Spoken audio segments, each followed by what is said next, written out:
చంద్రబాబు నాయుడు గారి కక్ష సాధింపుతో ఈరోజు ఉద్యోగస్తులంతా సతమతమైపోతున్నారనడంలో ఎటువంటి సందేహం కూడా లేదు. ఇప్పటికైనా ఉద్యోగస్తులకి అర్థమై ఉంటుంది చంద్రబాబు నాయుడు మేకవన్న పులి అని. అధికారంలోకి వచ్చేంత వరకే తీయగా మాటలు చెప్తాడు కానీ ఒక్కసారి అధికారంలోకి వచ్చిన తర్వాత ఆయన నిజస్వరూపంతో ఏ విధంగా ఉద్యోగస్తుల్ని సర్వనాశనం చేస్తాడనేది వాళ్ళందరూ కూడా తెలుసుకున్న విషయం. ఎందుకంటే ఇప్పటి వరకు ఉద్యోగస్తులకి డిఏలు ఇవ్వలేదు, అలాగే పిఆర్సీలు ఇస్తామని ప్రకటించి 3 సంవత్సరాలు అవుతున్నా ఇంతవరకు వారి అకౌంట్లో ఆ డబ్బులు చెల్లించలేదు అంటే మీరు అర్థం చేసుకోవాలి. ఇంకో సిపిఎస్ ఉద్యోగుల సమస్యను కూడా పరిష్కరించలేదు అంటే మరి ఇలాంటి చంద్రబాబు నాయుడిని ఉద్యోగస్తులంతా నిలదీయాల్సిన అవసరం ఉందా లేదా నేను ప్రశ్నిస్తున్నాను. మీరు ఇక భయపడాల్సిన అవసరం లేదు.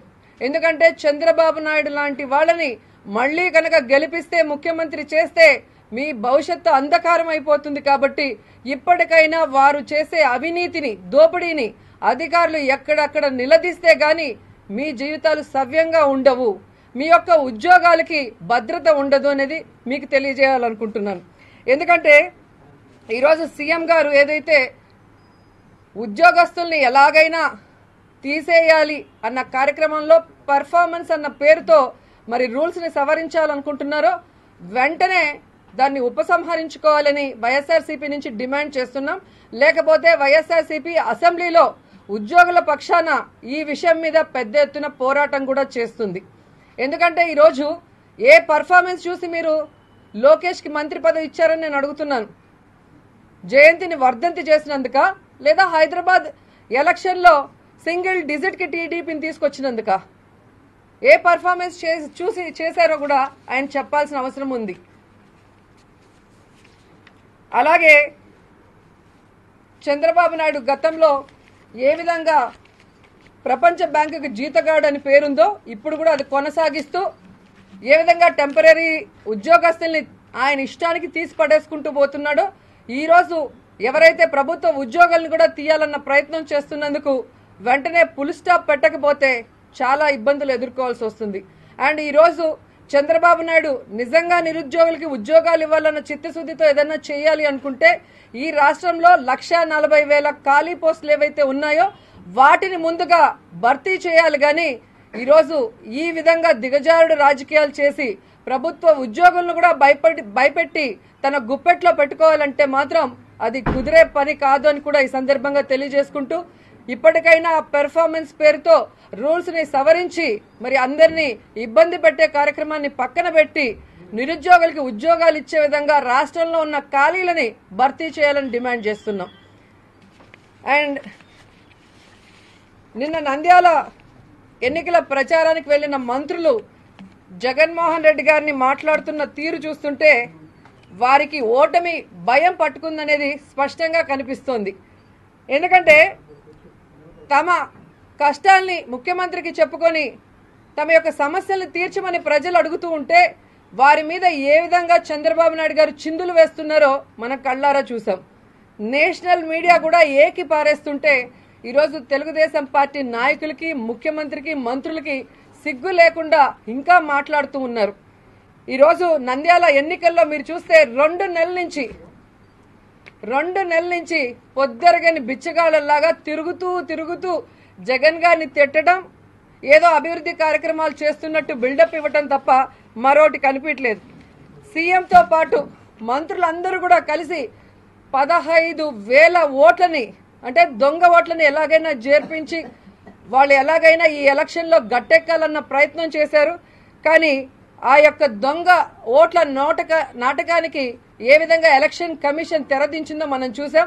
అప్పటి నుంచి ఇంకా మంత్రులందరికీ కూడా ఏం చేయాలో పాలుపోక ఏమేమో మాట్లాడుతున్నారు. ముఖ్యంగా అచ్చెన్నాయుడు, ఆయన మనిషి అయితే ఇంత ఎత్తు ఎదిగారు కానీ బుర్రలో ఇంత కూడా ఆయనకి తెలివి లేదనేది ప్రతి సందర్భంలో కూడా మనం చూస్తున్నాం. ఎందుకంటే ఆయన మాట్లాడాడు, కులం పేరుతో రాజకీయం చేస్తే చెప్పుతో కొట్టండి అని. మరి అదే అచ్చెన్నాయుడు గారిని నేను ఒక సలహా ఇస్తున్నాను, ఈ విషయం మీరు చంద్రబాబు నాయుడు గారికి చెప్తే బాగుంటుంది అని. ఎందుకంటే కులం పేరుతో రాజకీయం చేసింది ఎవరో 2014 మేనిఫెస్టో చూస్తే మీకే అర్థమవుతుంది. పిఠాపురం ప్రచారానికి వెళ్ళినప్పుడు ఏ విధంగా కాపులకి రిజర్వేషన్ ఇస్తానన్నది మీకు గుర్తుందో లేదో ఒకసారి గుర్తు చేసుకోండి ఈ సందర్భంగా తెలియజేస్తున్నాను. అలాగే మీ ఎన్నికల ప్రచారంలో కూడా మీరు ఈ తెలుగుదేశం మేనిఫెస్టోని మొత్తం అందరికీ చూపించడం జరిగింది. ముఖ్యంగా 21, 22, 23 పేజీలు చూస్తే మొత్తం కులం 32 కులాల మధ్య చిచ్చు పెట్టింది చంద్రబాబు నాయుడు. ఇప్పుడు చెప్పండి, చెప్పుతో ఎవరిని కొట్టాలి? ఈరోజు కుల రాజకీయం చేసింది మీరు కాదా? కులాలకు హామీ ఇచ్చి అధికారంలోకి వచ్చిన తర్వాత ఎగ్గొట్టింది మీరు కాదా అని నేను ప్రశ్నిస్తున్నాను. ఈరోజు అన్ని కులాలకి రిజర్వేషన్లు ఇస్తామని చెప్పి అధికారంలోకి వచ్చిన తర్వాత వారిని ఏ విధంగా పోలీసులతో ఉక్కుపాదంతో తొక్కేయాలన్న ప్రయత్నం చేస్తూ ఈరోజు మీరు కులాలని రెచ్చగొట్టిన వాళ్ళని చెప్పుతో కొట్టాలి అని మాట్లాడటం మీకే చెల్లింది. ముఖ్యంగా కులాల పేరుతో కార్పొరేషన్లు ఎవరు పెట్టారు? ఆ పెట్టిన వాళ్ళని చెప్పుతో కొట్టాలా కొట్టకూడదా? ఈరోజు చంద్రబాబు నాయుడు క్యాబినెట్లో మైనారిటీలకి, బ్రాహ్మిన్స్కి, అలాగే గిరిజనులకి కూర్చునే అర్హత లేదని అవమానించిన వాళ్ళని చెప్పుతో కొట్టాలా కొట్టకూడదా అని మీరు చెప్పాల్సిన అవసరం ఉంది. అలాగే డీజీపీ సాంబశివరావుని కూడా ఆయన కులం చూసే పూర్తి స్థాయి బాధ్యతలు కూడా ఇవ్వకుండా ఆయన్ని అవమానించింది నిజం కాదా? ఇలాంటి వాళ్ళని ఏం చేయాలి అచ్చెన్నాయుడు చెప్పాల్సిన అవసరం ఉంది.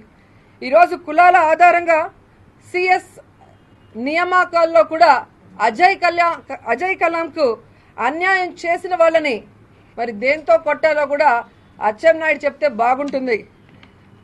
ముఖ్యంగా అచ్చెన్నాయుడు గారు ఇన్ని నీతులు చెప్తున్నాడు.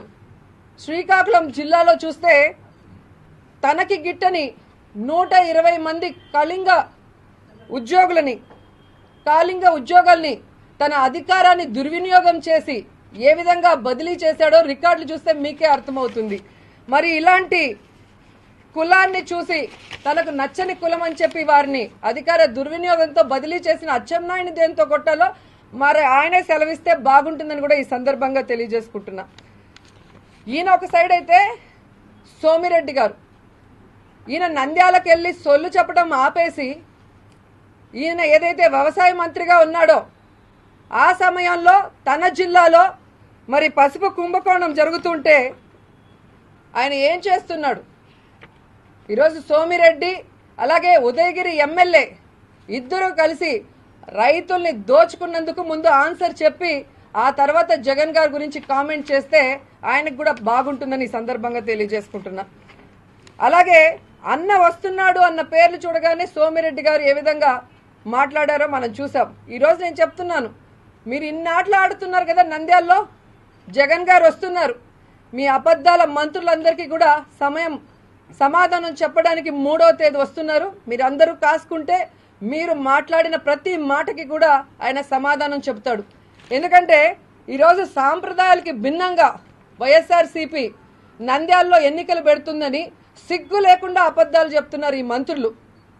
వాళ్ళకి నిజంగా బుద్ధుండి మాట్లాడుతున్నారా బుద్ధి లేక మాట్లాడుతున్నారా నాకైతే తెలియదు. కానీ తెలివి లేకపోతే మా స్పీకర్ గారిని వెళ్ళి రికార్డ్స్ చూపించమంటే నంద్యాల ఎమ్మెల్యే ఎవరైతే చనిపోయారో ఆయన వైఎస్ఆర్సీపీ ఎమ్మెల్యేనా తెలుగుదేశం పార్టీ ఎమ్మెల్యే అని స్పీకర్ గారు మీకు రికార్డులు చూపిస్తారు, తెలుసుకోండి. నందిగామలో తెలుగుదేశం పార్టీ ఎమ్మెల్యే చనిపోతే వాళ్ళ మీద ఎలక్షన్కి పోటీ పెట్టలేదు జగన్మోహన్ రెడ్డి గారు. ఈరోజు నంద్యాలలో వైఎస్ఆర్సీపీ అభ్యర్థి చనిపోతే మీరు సిగ్గు లేకుండా అక్కడ క్యాండిడేట్ని పెట్టి మేము సాంప్రదాయాలకు విరుద్ధంగా ఎన్నికల్లోకి వచ్చామని చెప్పడం అనేది మీ దిగజారుడు రాజకీయం తప్ప మరొకటి కాదు. సోమిరెడ్డికి ఒకటే చెప్పదలుచుకున్నా, ఈరోజు సంతలో పశువుల్ని కొన్నట్టు 21 మంది వైఎస్ఆర్సీపీ ఎమ్మెల్యేలను కొన్నాయి. వాళ్ళ చేత రాజీనామా చేయించకుండా సిగ్గు లేకుండా 4గురికి మంత్రి పదవులు ఇచ్చిన మీరు నీతి గురించి నియమం గురించి మాట్లాడుతుంటే దయ్యాలు వేదాలు వల్లించినట్టున్నాయి. ముందు ఆ 21 మందితో రాజీనామా చేయించి వాళ్ళని గెలిపించుకొని ఆ తర్వాత వాళ్ళకి మంత్రి పదవులు ఇచ్చుకొని ఆ తర్వాత మీరు నీతులు చెప్తే జగన్మోహన్ రెడ్డి గారికి చూడడానికి బాగుంటుంది, వినడానికి కూడా బాగుంటుందని ఈ సందర్భంగా తెలియజేసుకుంటూ, ఇక ముఖ్యంగా ఆదినారాయణ రెడ్డి గారు ఆయన మాట్లాడే మాటలు చూస్తుంటే నిజంగా ఆశ్చర్యం వేస్తుంది. ఈరోజు ఆయన మాట్లాడుతున్నాడు, జగన్మోహన్ రెడ్డి గారికి నీతి లేదు, నియమం లేదని. ఈ మాటలు ఆదినారాయణ రెడ్డి గారు వాళ్ళ ఇంట్లో వారి భార్యా పిల్లల ముందర మాట్లాడినా కూడా వాళ్ళు మొహం మీదే చీవాట్లు పెడతారు. ఈరోజు వైఎస్ఆర్ కాంగ్రెస్ పార్టీలో గెలిచి దానికి రాజీనామా చేయకుండా ఈరోజు టీడీపీలో మంత్రి పదవి కోసం పరిగెత్తుకుంటూ వెళ్లిన ఆదినారాయణ రెడ్డికి జగన్మోహన్ రెడ్డి గారిని అనే అర్హత ఉందని నేను ప్రశ్నిస్తున్నా. నిజంగా నువ్వు రాయలసీమలో పుట్టుంటే, కడప గడ్డ మీద పుట్టిన నీకు పౌరుషం గనక ఉంటే వెంటనే రాజీనామా చేసి ఎన్నికలకు వెళ్ళి నువ్వు గెలిచి ఆ తర్వాత జగన్మోహన్ రెడ్డి గారిని మాట్లాడేంతవరకు నీకు మాట్లాడే అర్హత కూడా లేదని ఈ సందర్భంగా తెలియజేస్తున్నా.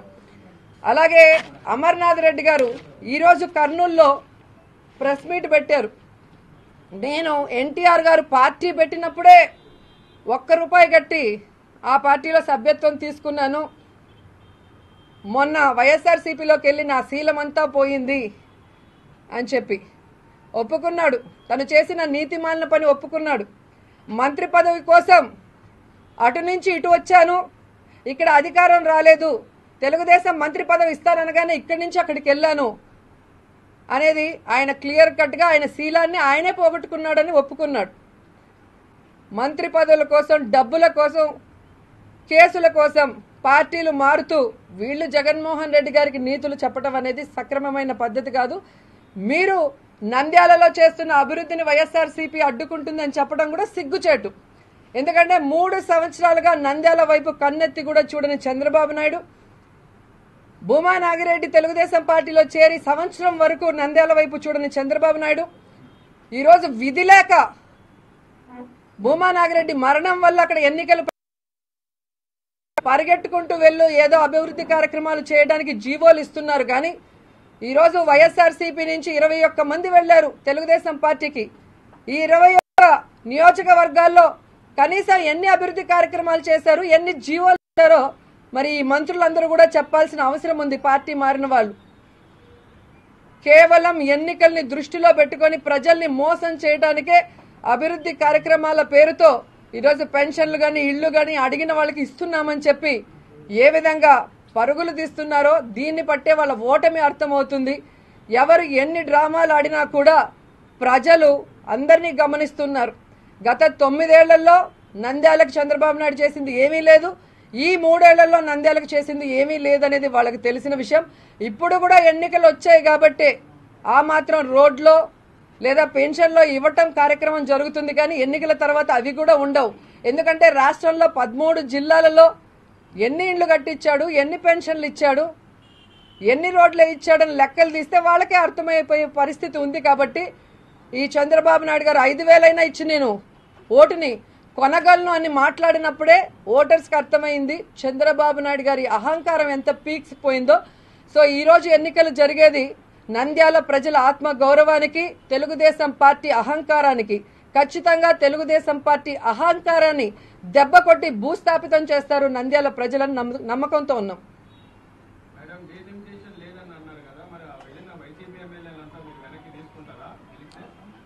పార్టీకి అన్యాయం చేసిన వాళ్ళని ఎవరిని కూడా మళ్ళీ పార్టీలో చేర్చుకునే ఉద్దేశంలో లేరు. ఎందుకంటే వీళ్ళందరూ వెళ్ళిన వాళ్ళు సగంలోనే మళ్ళీ వెనక్కి రావడానికి చాలా ప్రయత్నాలు చేశారు. కానీ జగన్మోహన్ రెడ్డి గారు పార్టీకి అన్యాయం చేసిన వాళ్ళు ఎప్పుడైనా కూడా ప్రజలకి అన్యాయం చేసేవాళ్లే. ఇలాంటి వాళ్ళని ఆహ్వానించకూడదని నిర్ణయం తీసుకున్నారు.